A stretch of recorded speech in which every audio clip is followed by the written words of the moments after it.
Mirë se erdhe në botën ku askush nuk është i pafajshëm. Sekrete shqiptare, vendi ku rrëfimet më të thella, më të ndaluara dhe më të pathëna të shqiptarëve marrin zë. Na bëni subscribe për histori të ndryshme.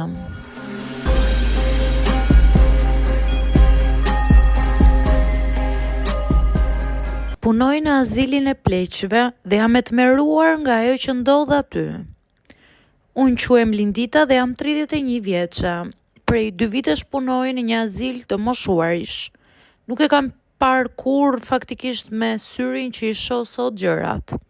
Kam hyrë aty me idenë se puna do të ishte e qetë, njerëzore dhe me plot mirësi.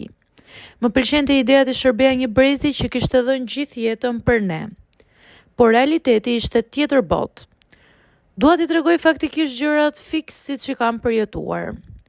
Dita ime e parë ishte e mbushur me emocion. Ndihesha mirë që do të kisha mundësi të ndihmoja njerëzit që nuk ishin më askënd. Më pritën me buzëqeshje, më dhanë uniformën dhe më treguan pavionet. Por që në ditët e para fillova të kuptoj se diçka nuk shkonte. Kishte shumë pak staf për shumë të moshuar që ishin. Një punonjëse duhet të kujdesej për 15 persona. Më thanë, mos i llogarit orët, këtu puna nuk ka fund. Mu duk pak e çuditshme, por gjithsesi mendova se do të ambientohem. Nuk isha parë ende asnjë gjë. Ndërkohë më thoshin vazhdimisht edhe punëtorët e tjera, Lindita, mos i dëgjoj çdo gjë që thon të moshuarit. Kjo ishte fjalia që dëgjoja më shpesh nga koleget më të vjetra, por nuk e kuptoja pse e thoshin. Derisa fillova t'i dëgjoj vetë. Një gjyshe më tha me zë të ulët, mos më lini vetëm natën, kam frikë. Një gjysh tjetër më tregoi se ndonjëherë nuk u sillnin ujë me orë të tëra sepse stafi ishte shumë i zënë. Më vinte keq, por mendoja se po e egzageronin, derisa pash vetë situatat.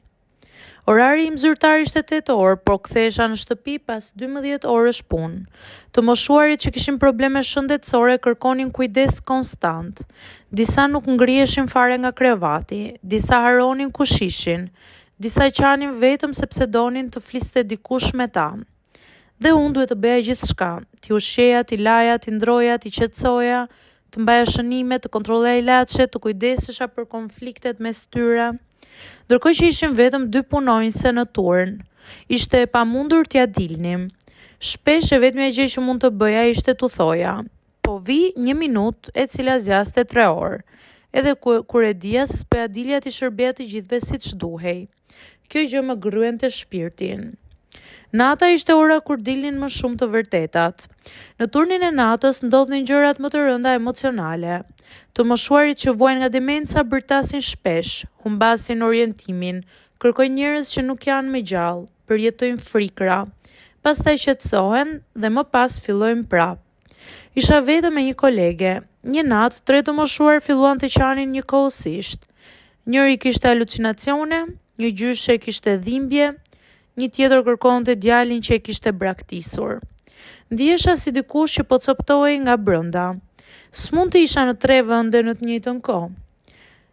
Ajo që më tronditi më shumë nuk ishte as lodhja, as orët e gjata dhe as gjendja e të moshuarve. Ishte pikërisht braktisja. Ka të moshuar që nuk marrin asnjë vizitë për muaj e muaj të tërë.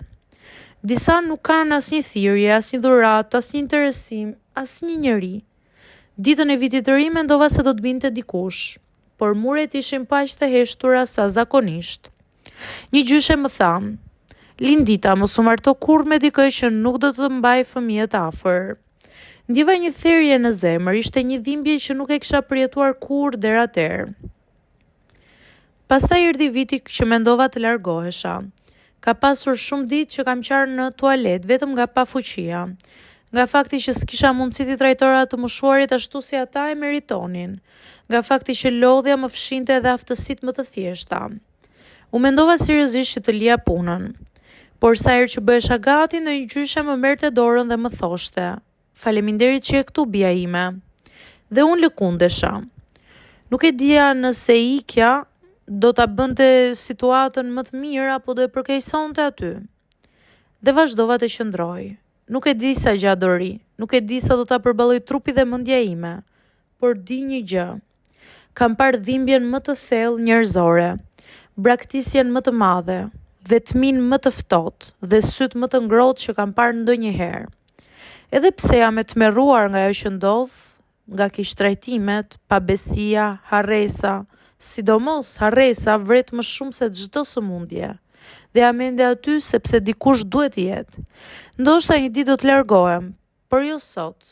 Jam ende aty, duke bërë më të mirën që mundem.